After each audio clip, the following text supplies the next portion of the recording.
Hi, it's Lucy. This is the First Words Wednesday that I'll be doing on Prepping for 30, and I just read this pretty amazing book. It's called Averno. It's by Louise Glick, who's one of my all-time favorites. I think she marries such perfect selected language with just things you think about for years to come and want to go back to. And when I was going through the book, trying to figure out which poem I was going to read for you guys, I was just like, this one, no, this one, and then kept wanting to just read poems over and over again, and that's a pretty rare experience, I think. I don't feel that way about all poets, for sure. So I did not steal this from the Seattle Public Library. I bought it at the Seattle Public Library book sale last year, which I definitely recommend for anyone in the city. But I'm going to be reading this poem, which has a few parts, called Averno. It's the title poem. The book itself takes its title, and the poem Averno takes its title from a small crater lake in southern Italy, which was regarded by the ancient Romans as the entrance to the underworld. So a lot of these poems have restlessness to them, have this sense that you're connected, then you're disconnected, and what happens to the world without you, and what are the different stages you go through in your life here on Earth. So those are pretty big themes, but if anyone can handle it, it's Louise Glick. And I'm going to read Averno, which is a title poem, but is funnily enough kind of in the middle of the book. And I hope you enjoy it, and then I'm going to just talk a little about my feelings and thoughts about it. Or maybe I won't, but I probably will. So stick around and we'll see what happens. Averno.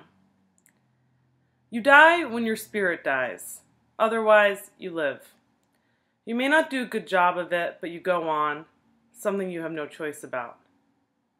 When I tell this to my children, they pay no attention. The old people, they think, this is what they always do.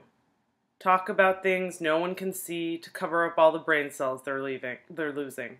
They wink at each other. Listen to the old one, talking about the spirit because he can't remember anymore the word for chair. It is terrible to be alone.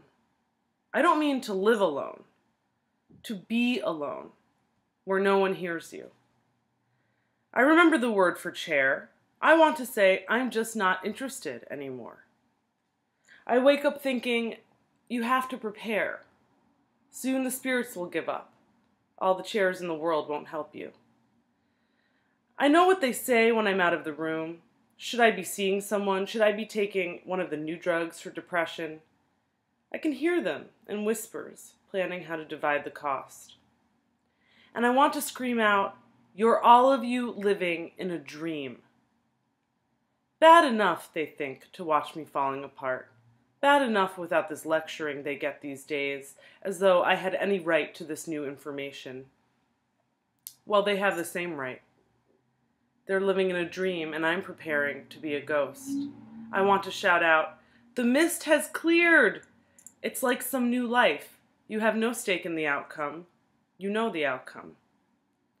Think of it.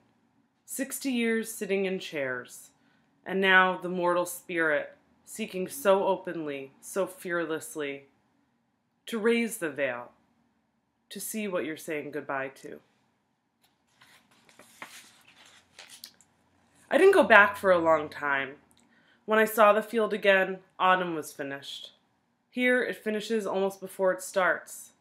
The old people don't even own summer clothing. The field was covered with snow, immaculate. There wasn't a sign of what happened here. You didn't know whether the farmer had replanted or not. Maybe he gave up and moved away. The police didn't catch the girl. After a while, they said she moved to some other country, one where they don't have fields. A disaster like this leaves no mark on the earth, and people like that. They think it gives them a fresh start. I stood a long time staring at nothing. After a bit, I noticed how dark it was, how cold. A long time, I have no idea how long. Once the earth decides to have no memory, time seems in a way meaningless. But not to my children. They're after me, to make a will. They're worried the government will take everything. They should come with me sometime, to look at this field under the cover of snow. The whole thing is written out there. Nothing. I have nothing to give them. That's the first part. The second is, I don't want to be burned. On one side, the soul wanders. On the other, human beings living in fear. In between, the pit of disappearance. Some young girls ask me if they'll be safe near Averno. They're cold, they want to go south a little while. And one says, like a joke, but not too far south. I say, as safe as anywhere, which makes them happy. What it means is, nothing is safe. You get on a train, you disappear. You write your name on the window, you disappear. There are places like this everywhere. Places you enter as a young girl, from which you never return. Like the field, the one that burned. Afterward, the girl was gone. Maybe she didn't exist. We have no proof either way. All we know is the field burned. But we saw that. So we have to believe in the girl, in what she did. Otherwise, it's just forces we don't understand ruling the earth. The girls are happy, thinking of their vacation. Don't take a train, I say. They write their names in mist on a train window. I want to say, you're good girls, trying to leave your names behind.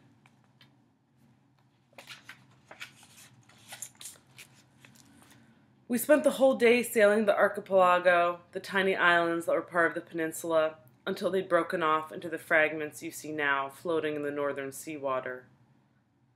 They seemed safe to me, I think because no one can live there. Later we sat in the kitchen, watching the evening start and then the snow. First one, then the other. We grew silent, hypnotized by the snow, as though a kind of turbulence that had been hidden before was becoming visible. Something within the night, exposed now.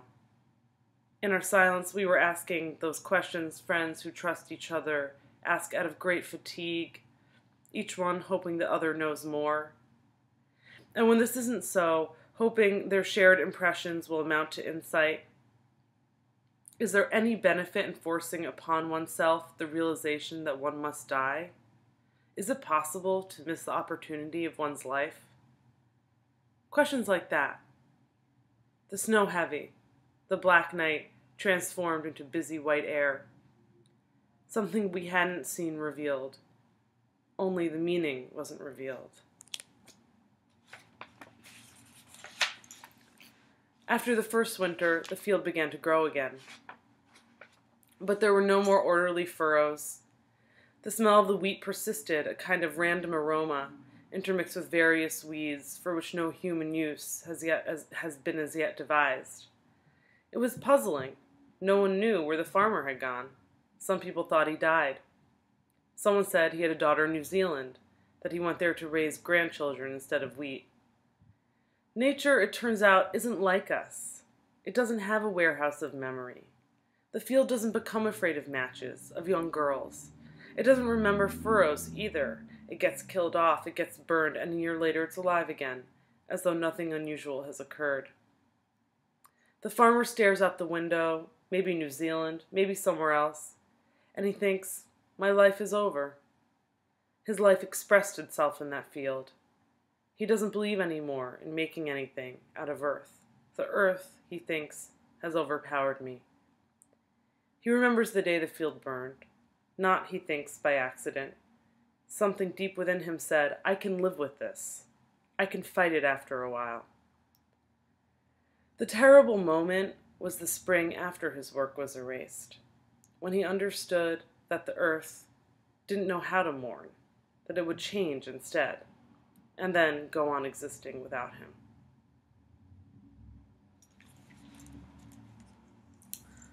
So that's the poem. It's in 5 parts, kind of like movements, sort of like in a symphony or something like that. And it talks about Averno, the actual place, and this field that burned, and there was apparently, the people who live there believe a girl burned it down, and then it talks about the farmer. But I think what it's really talking about, and of course it also talks about, you know, Louise Glick, or the narrator, the speaker in the poem, is talking about facing her own death and her relationship with her children in facing that. And I don't know if it's an imminent death. I think it's the kind of relationship with the end of our lives that we all think about at certain points. I think it's kind of about coming to terms with the cycles of things and realizing that, as she says in those last lines, the world, you know, will go on existing without you. And of course, I think that's a very complicated thought that she tries to navigate by looking at one situation, the burning of this field, from a lot of different angles. And it's a really beautiful poem. I really recommend this book, and reading it and taking it in. I think it's very, because the thoughts are kind of deceptively simple but actually very complicated, it's helpful to read it on the page. So I recommend it. It's called Averno.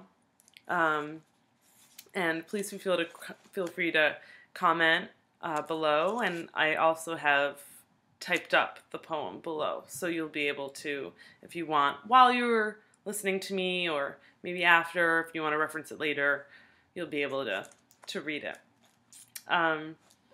Thank you for coming along for the inaugural Words Wednesday, and I really appreciate it. I really appreciate it. I know that our time is valuable, as I think this poem really, really well underlines. So thanks for sticking with me, and I'll be back next week. Maybe not in video form, but definitely having to do with poetry of some sort. Thanks, guys. Bye.